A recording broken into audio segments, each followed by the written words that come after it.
Soul Train no era solo un programa de televisión, era toda una vibración. Luces, brillantes movimientos suaves y música legendaria llenaban cada episodio. Llevaba la cultura negra, el soul y el estilo a los salones de Estados Unidos cada fin de semana. Pero detrás de las sonrisas y las líneas de baile no todo fue perfecto.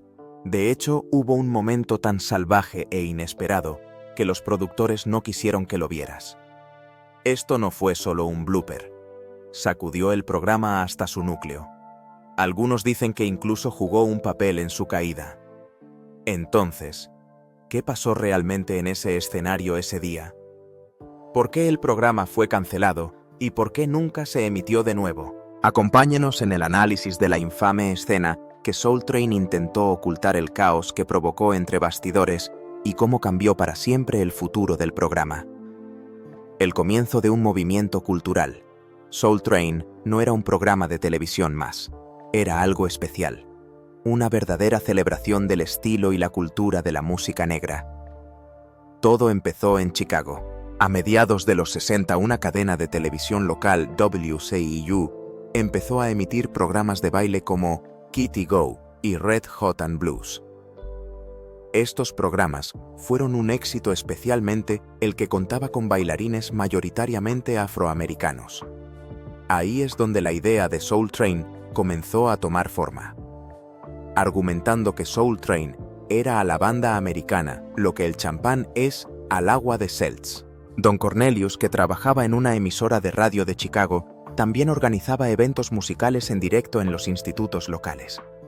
A estos eventos los llamaba el tren del soul. Al público le encantaba, y a Cornelius también.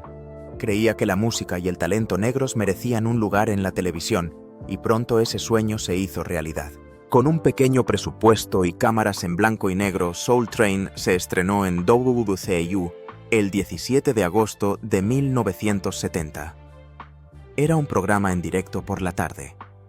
El primer episodio presentaba a Jerry Butler los mejores momentos y las emociones. Aunque al principio era sencillo, tenía corazón, y eso fue lo que lo hizo funcionar. Cornelius lo presentaba con energía, y un bailarín local llamado Clinton Gent le ayudaba antes de pasar a los bastidores. Pero Chicago era solo el principio. Algo más grande estaba por venir. Pero antes de hablar de eso, echemos un vistazo más de cerca al presentador que dio vida al espectáculo. El programa que lo cambió todo. Soul Train no era solo un programa. Era un ritual semanal. Todos los sábados las familias se sentaban frente al televisor esperando a que sonara la famosa canción principal.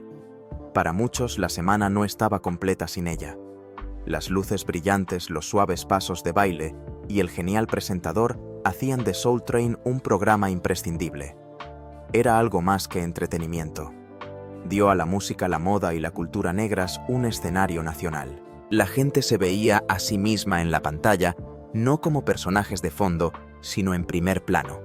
El programa también lanzó carreras. Estrellas como Jod Watley y Rosie Pérez empezaron allí. Y con el tiempo, Soul Train se convirtió en el programa de televisión más largo de su tipo. Detrás de las escenas estaba Don Cornelius. No era solo el anfitrión, también era la mente detrás de todo. Tranquilo, suave y serio, Cornelius aportaba una frescura que todo el mundo recordaba. Cuando murió en 2012, fans de todo el país se vistieron con ropa de los 7S y bailaron en homenaje. Ese momento demostró lo mucho que Soul Train significaba para la gente.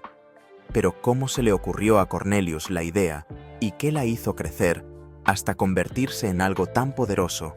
El nacimiento de una leyenda. Don Cornelius era de Chicago.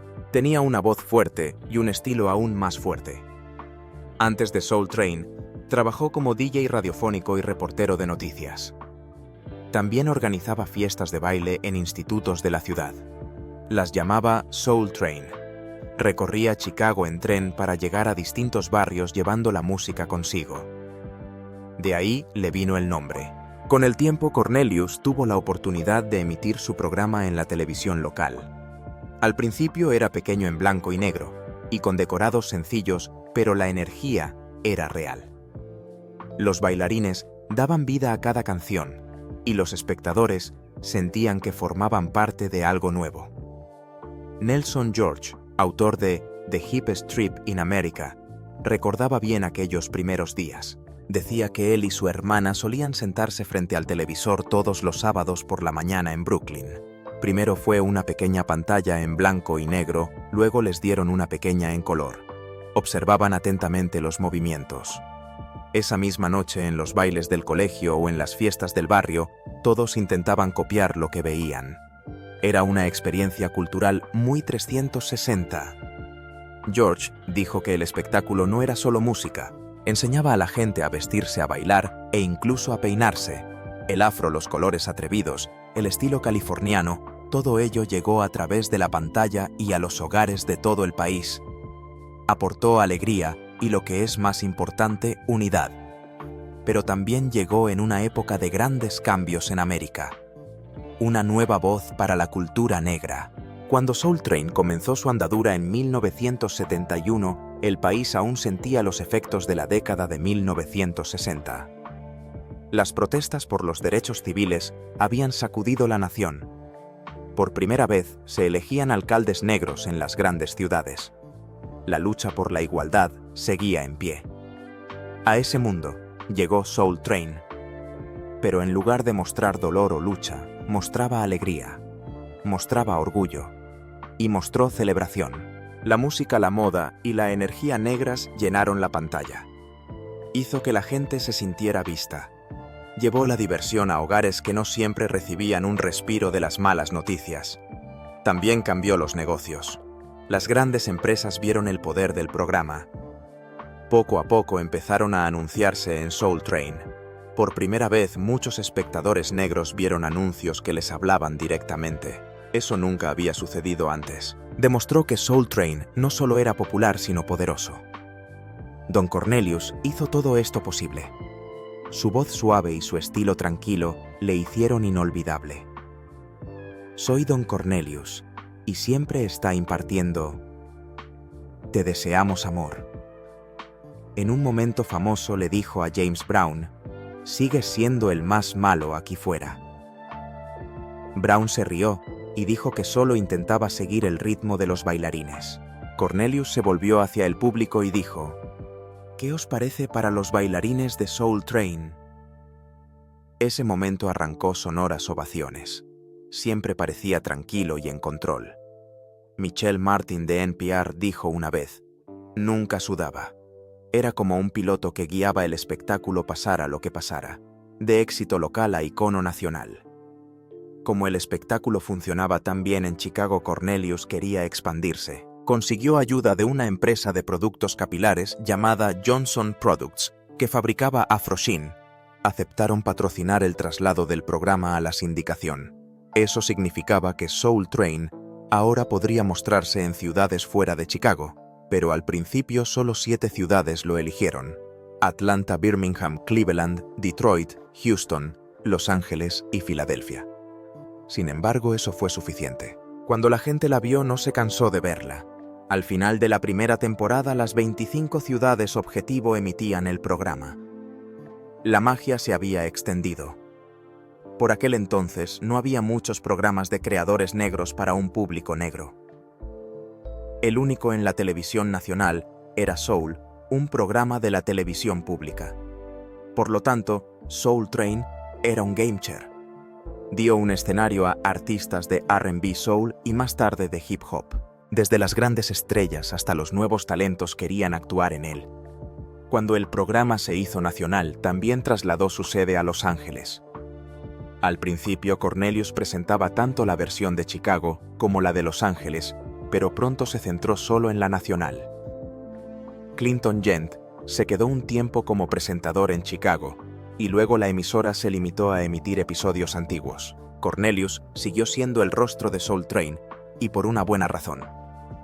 Una vez dijo amor, paz y alma, y los fans nunca lo olvidaron.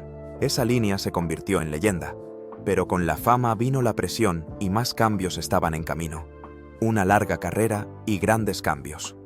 De 1971 a 1993, Don Cornelius presentó todos los episodios de Soul Train excepto uno. Ese episodio fue presentado por Richard Pryor al final de la 4ª temporada, pero en el resto, Cornelius siempre estuvo ahí tranquilo, calmado y siempre al mando.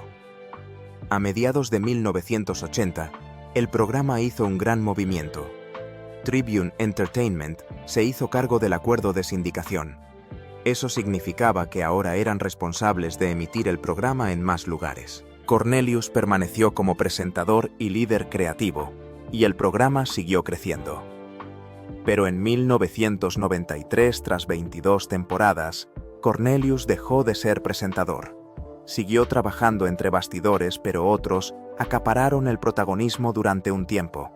Diferentes celebridades presentaron el programa. En 1997 llegó un nuevo presentador, el cómico Mr. Clark. Después de él, llegó Shemar Moore en 2000 y luego Dorian Gregory en 2003. Estos cambios dieron un aire nuevo a la serie. Pero algunos fans echaban de menos a Cornelius.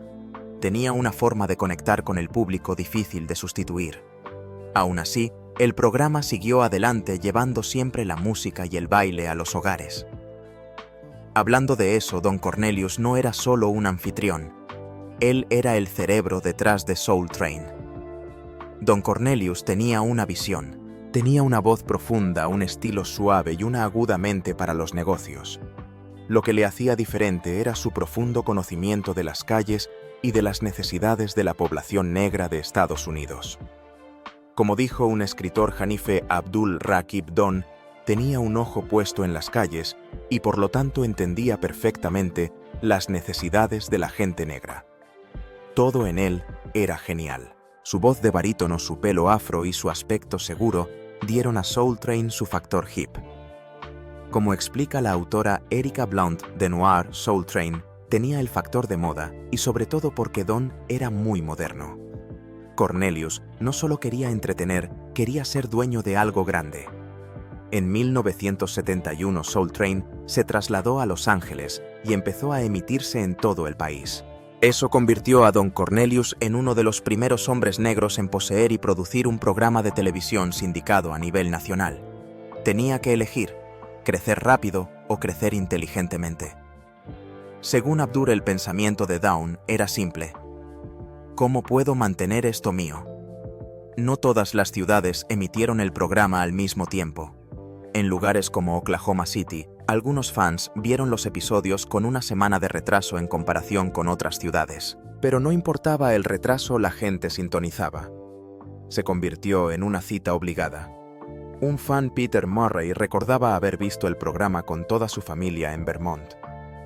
En una ciudad mayoritariamente blanca, Soul Train les dio un sentimiento de conexión. Dijo, poder ver a otros que se parecían a nosotros fue una experiencia realmente hermosa. Si te lo perdías, te lo perdías. Todos tenían algo que decir el lunes. Una de las partes más queridas de Soul Train eran sus bailarines. Los bailarines robaban el espectáculo. Eran jóvenes elegantes y llenos de vida. No eran profesionales entrenados. Eran chicos normales elegidos entre la multitud.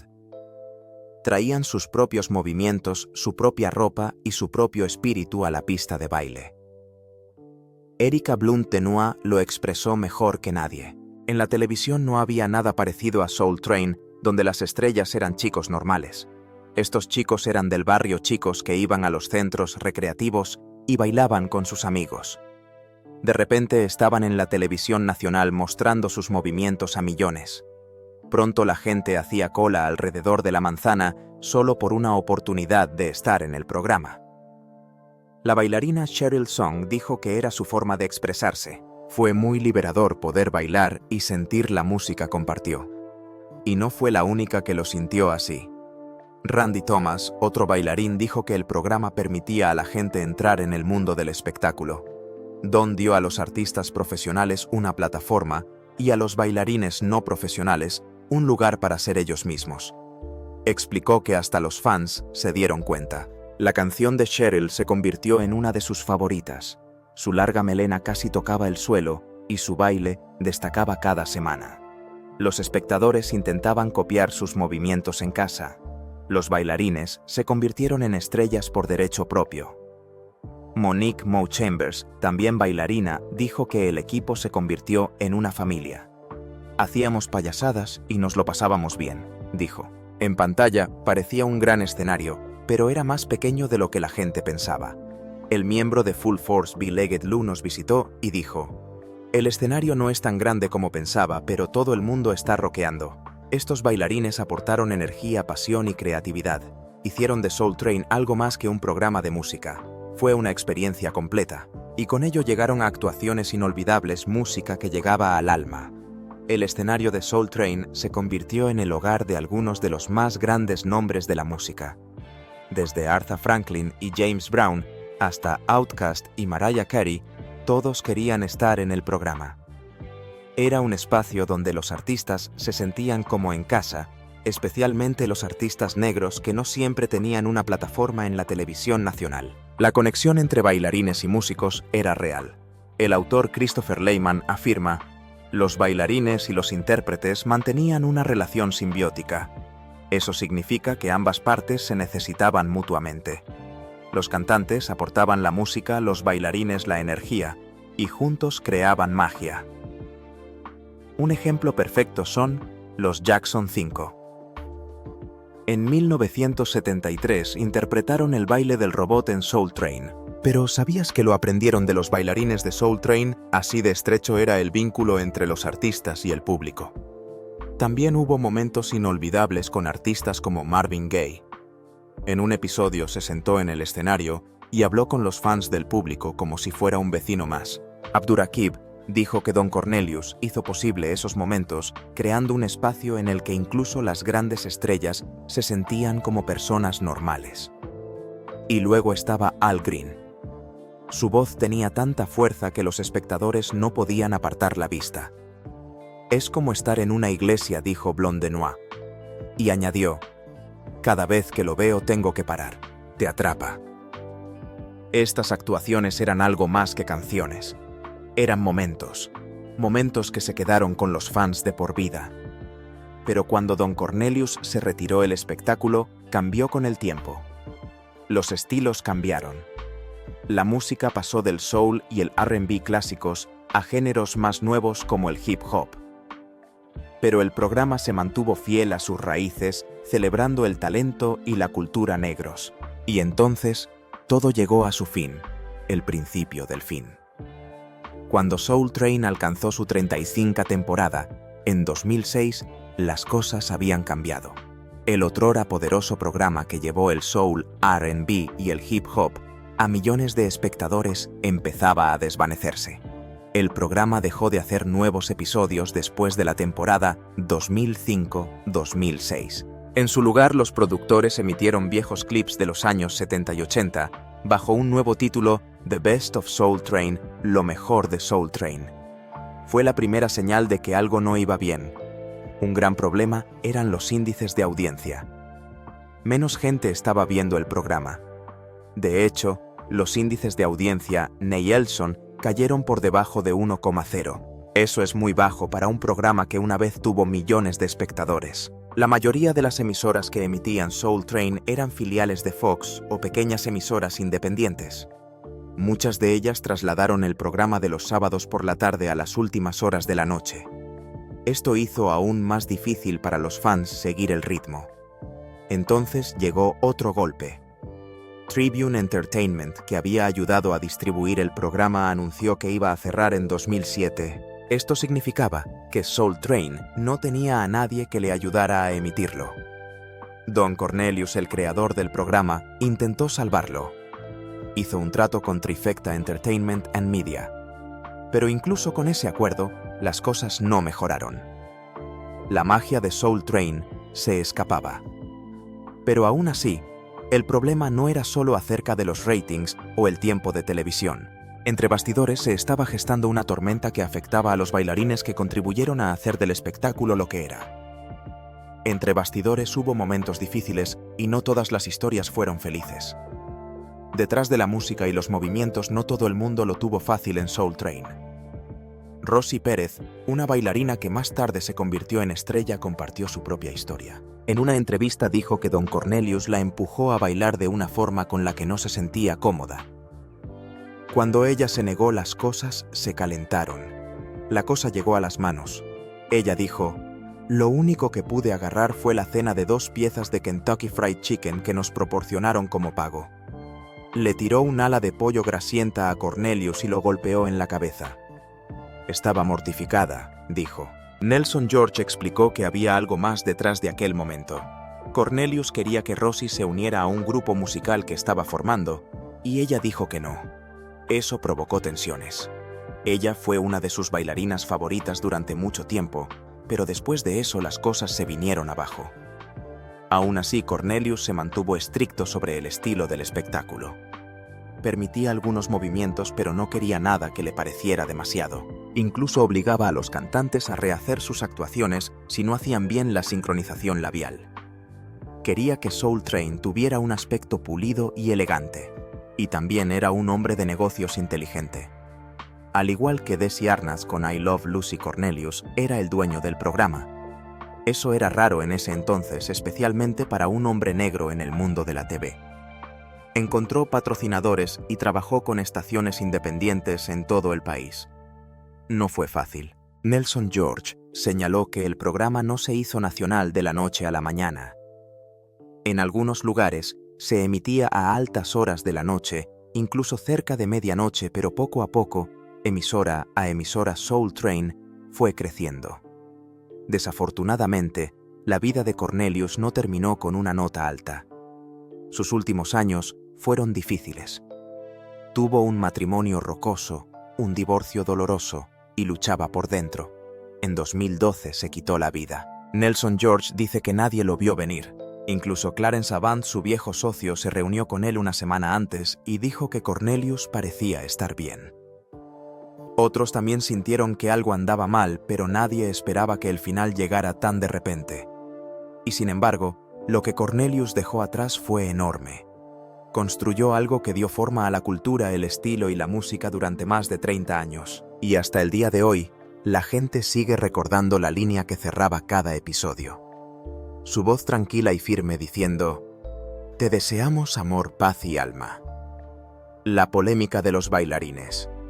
Los bailarines eran una parte importante de lo que hacía que Soul Train fuera tan emocionante.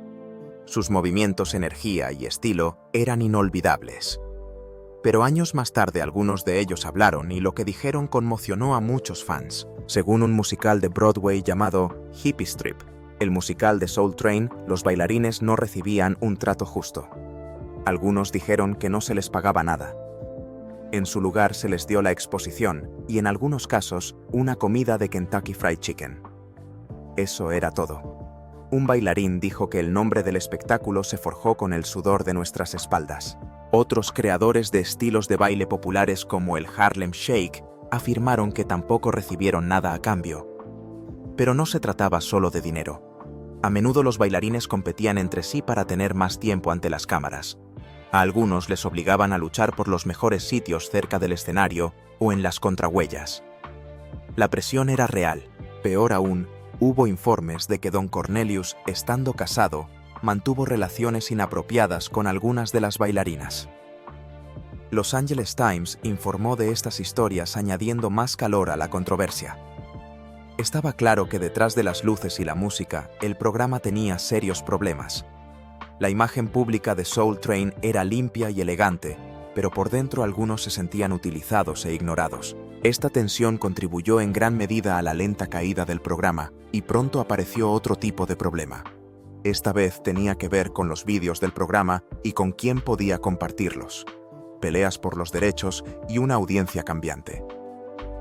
Cuando Don Cornelius aún era el propietario de Soul Train, era muy estricto sobre cómo se compartían los clips del programa. No le gustaba que los fans subieran videos a sitios como YouTube. Tampoco quería que nadie vendiera episodios antiguos en VHS o DVD sin su permiso. Se recurrió a las leyes de derechos de autor para retirar muchos de esos vídeos. Eso significaba que los fans más jóvenes, acostumbrados a verlo todo por internet, no podían encontrar fácilmente contenidos de Soul Train. Al mismo tiempo, Cornelius estaba lidiando con algo más, un cambio en la música. En los primeros años, el programa se centraba en el soul y el R&B. Pero en las décadas de 1980 y 1990 el hip hop tomó el relevo. Cornelius admitió que no entendía el género. Una vez le dijo directamente al rapero Kurtis Blow que no era algo con lo que conectara. Más tarde dijo que grupos como Public Enemy le daban miedo. Aunque seguía invitando a artistas de rap al programa, estaba claro que no era un fan. Según la bailarina y coreógrafa Rosy Pérez a Cornelius, tampoco le gustaban los estilos de baile de la costa este. Ella dijo que él no aprobaba los movimientos que eran demasiado sugerentes. Solo añadió más hip hop porque era popular. Pero esa elección molestó a los espectadores más veteranos que habían apoyado el programa desde el principio. Era un equilibrio difícil. Y al final Cornelius se sintió fuera de lugar. A principios de los 90 finalmente renunció como anfitrión. Don Cornelius se aleja. En 1993, después de más de 20 años, Don Cornelius dejó de presentar Soul Train. Permaneció como productor ejecutivo, pero las cosas eran diferentes. El hip hop se había convertido en el sonido principal de la música negra, y Cornelius no era un gran fan del género. Abdurakib explicó que una vez que Don se marchó el programa, luchó por encontrar una nueva identidad. Ninguna de esas personas es Don Cornelius, dijo sobre los presentadores posteriores. Nombres como Mr. Clark y Shemar Moore fueron y vinieron, pero nadie se quedó el tiempo suficiente para que el programa se sintiera igual. Sin Cornelius, perdió su corazón. En 2006 Soul Train terminó después de 35 temporadas, pero el amor por él nunca se desvaneció. El espectáculo dio a la gente un lugar donde sentirse vista, escuchada y orgullosa. Mostraba la alegría negra en nuestra vida cotidiana, dijo Blanc Danois. No se trataba solo de famosos, se trataba de gente real bailando después de una larga semana de trabajo. Dio un escenario nacional a talentos locales que nunca antes se habían visto, y no se limitó a la música. El espectáculo también acogió a actores, escritores y cómicos. Christopher Lehman dijo que Soul Train demostró algo importante. La televisión podía ser diversa. No era imposible, y ya lo había hecho. Para Hanife Abdur, la verdadera alegría del programa era simple. No me pedía mucho más que «no es precioso», decía, y tenía razón. Después de más de 2 décadas, Cornelius se dio cuenta de que el espectáculo y su público habían cambiado. La chispa se fue apagando y en 2006 el programa dejó de emitirse. Pero la marca aún no estaba muerta. Llegó un nuevo equipo con grandes planes. Nuevas manos, nuevas esperanzas. En 2008 Don Cornelius vendió los derechos de Soul Train a una empresa llamada Madvision Entertainment. El equipo de Madvision procedía del mundo de los medios de comunicación y la edición. No dieron a conocer los detalles del acuerdo, pero estaba claro que tenían nuevas ideas. Una de las primeras cosas que hicieron fue abrir los archivos de Soul Train. En abril de 2009 lanzaron un canal oficial de Soul Train en YouTube. Esto supuso un gran cambio. Ahora los fans podían ver clips clásicos online. Unos meses más tarde, Madvision firmó un acuerdo con Time Life para lanzar DVDs del programa. Esto facilitó que nuevos fans descubrieran la magia de Soul Train. Ese mismo año Madvision se asoció con BET. Juntos trajeron de vuelta los Soul Train Music Awards, emitiéndolos en el canal derivado de BET Centric. También empezaron a emitir episodios antiguos en Centric y Bounce TV. Luego llegó otro gran cambio. En 2011 Madvision vendió Soul Train a un grupo liderado por la estrella del baloncesto Magic Johnson y la firma Intermedia Partners. Este grupo tenía grandes sueños. Hablaron de hacer una película basada en el programa, crear una versión escénica en directo e incluso lanzar un crucero. Como parte del acuerdo, el canal de Magic Johnson, Aspire TV, también empezó a emitir reposiciones. Soul Train estaba encontrando nueva vida en nuevos lugares. Cornelius siguió participando de alguna manera.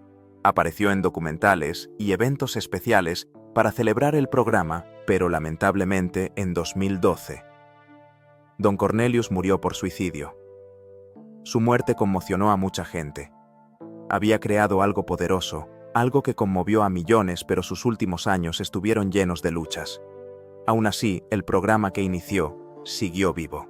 En 2013 BET lanzó el Soul Train Cruise, Y en 2016 todos los derechos de Soul Train, los episodios, el show de premios y el crucero fueron adquiridos por Paramount Global. Mucha gente llamaba a Soul Train la banda negra americana. Aunque Cornelius una vez vio Bandstand como un modelo, se cansó de la comparación. Quería que Soul Train se mantuviera por sí mismo, y lo hizo. En 1973, Dick Clark intentó crear un programa imitador llamado Soul Unlimited.